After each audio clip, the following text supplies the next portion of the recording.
غور فرما, امام قاسم کے جملے, پھپھی امی میں آج یتیم ہو گیا. پھپھی نے کہا کیسی بات کرتا ہے بیٹا, آج یتیم ہو گیا؟ حالانکہ امام حسن کی شہادت کو 10 سال سے زیادہ بیت چکے تھے, لیکن کربلا میں امام قاسم کہنے پھپھی امی آج تیرا قاسم یتیم ہو گیا. پھپھی نے سینے سے لگا کہا آج یہ کیوں کہہ رہا ہے؟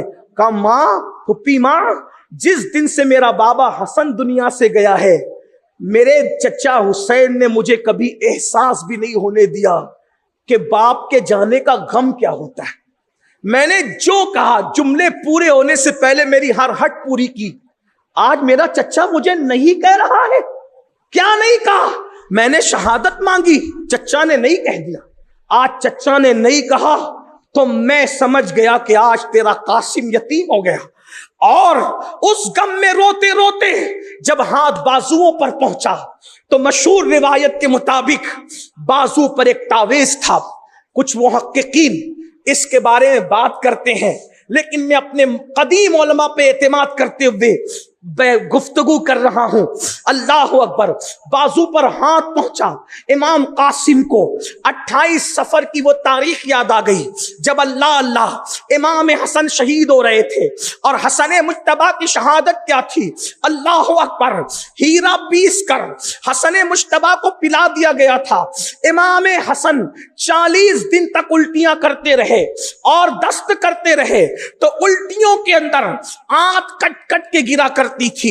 اور اسی طرح اللہ اکبر, اسی طرح پاخانے کے ذریعے سے بھی امام حسن کی آنتیں کٹ کٹ کے گرا کرتی تھی. اس کٹتی ہوئی آنتوں میں چہرے کو ہرا کر دیا.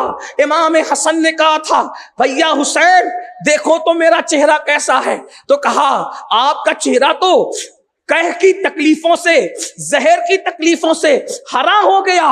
تو حضرت امام حسن پاک نے کہا تھا نانا کی حدیث یاد کرو, سرخ اور سبز کی بات نانا نے کی تھی نہیں کی تھی؟ یہ وہی سبزی ہے جس کی طرف نانا نے اشارہ کیا تھا, اور سرخی کے لیے آپ تیار رہیں. اللہ اکبر. اس کشمکش میں جب امام حسن مجتبی سید الصابرین اپنے زمانے کا رحمت للعالمین کے گود کا پالا جب دنیا سے جانے لگا تو کاغذ قلم منگا کر کے ایک کچھ لکھا, اور لکھنے کے بعد کہا قاسم یہ جب تجھ پر بہت مصیبت کا وقت آئے تو یہ بازو پہ تعویذ باندھ لینا, اس وقت پڑھ لینا. اللہ اکبر. امام قاسم نے باندھ لیا. ان سالوں میں امام حسین نے اتنی خوشیاں دی بھتیجے کو, اتنا پیار دیا بھتیجے کو کہ یتیمی کا احساس نہیں ہونے دیا. غم کسے کہتے ہیں امام قاسم کو پتا نہ تھا, لیکن جب چچا نے کہا تم نہیں جاؤ گے میدان میں تو اس وقت یتیمی کے احساس نے بازو کے بندے ہوئے تعویذ کو کھولنے پہ مجبور کیا.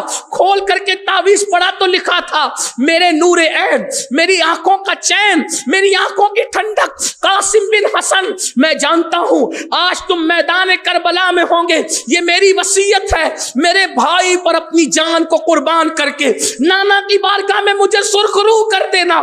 جب یہ تحریر پڑی تو پھر پھوپھی سے کہا پھوپھی امی جب میرا بابا مجھے شہادت کی سند دے گیا اب مجھے کون روکے گا. اس کے بعد گئے چچا اب بھی آپ روکیں گے مجھے, اب بھی آپ روکیں گے, یہ میرا بابا مجھے شہادت کی سند دے گیا. امام نے اس وقت روتے ہوئے کہا اپنی نسل میرے قدموں پہ مٹانے کی نصیحت کرنے والے حسن, مظلوم حسین دعا کرتا ہے کہ جب تک کہ کائنات قائم رہے اللہ نسل حسن کو قیام قیامت تک کے قائم رہنے کا شرف عطا فرمائے.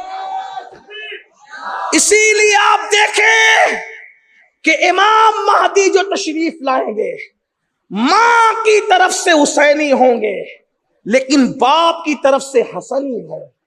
اندازہ کریں, اندازہ فرمائیں, یہ دعائے حسین پاک کی برکت ہے. کس کی نسل بچے گی کس کی نہیں بچے گی کوئی گارنٹی نہیں, لیکن نسل نبی باقی رہے گی قیامت تک, اس کی گارنٹی رسول اللہ نے عطا فرمائی. امام قاسم قربان ہو گئے. آپ سے پوچھتا ہوں آخر امام حسین کا کردار کیسا ہوگا؟ کہ بھتیجے محبت کر رہے ہیں, سوتیلے بھائی محبت کر رہے ہیں, بہنیں محبت کر رہی ہیں, بیویاں, اور دشمن, بات سمیٹتے ہوئے دشمن. امام حسین میدان میں بار بار کیا کہتے ہیں؟ میں نے جھوٹ بولا ہو تو بتاؤ, کسی کا مال کھایا ہو تو بتاؤ, کسی کو قتل کیا ہو تو بتاؤ, میں نے کوئی برائی کی ہو تو بتاؤ. آپ سے پوچھنا چاہتا ہوں, دشمن سے کہہ رہے ہیں جھوٹ بولا ہے تو بتاؤ, دشمن چپ ہے, یعنی دشمن بھی کہہ رہا ہے ہم حسین کے خلاف تو کھڑے ہیں مگر حسین نے کبھی جھوٹ نہیں بولا, حسین پاک نے کبھی ناحق کسی کا مال نہیں کھایا, حسین پاک نے کبھی کسی کو قتل ناحق نہیں کیا, حسین پاک نے کبھی کسی کا دل نہیں دکھایا. یہ 3 مرتبہ خطبہ دیا امام حسین نے اور کہا بتاؤ میرے کردار میں کوئی کمی ہو تو. یہ مولا حسین کربلا سے بتا رہے ہیں اتنا عظیم کردار ہوتا ہے. اور آخری بات کر جاتے جاتے کہ جب سب شہید ہو گئے, پیغام کربلا, سب شہید ہو گئے, لاشوں پہ گھوڑے دوڑ گئے, بیویوں کے دوپٹے چھین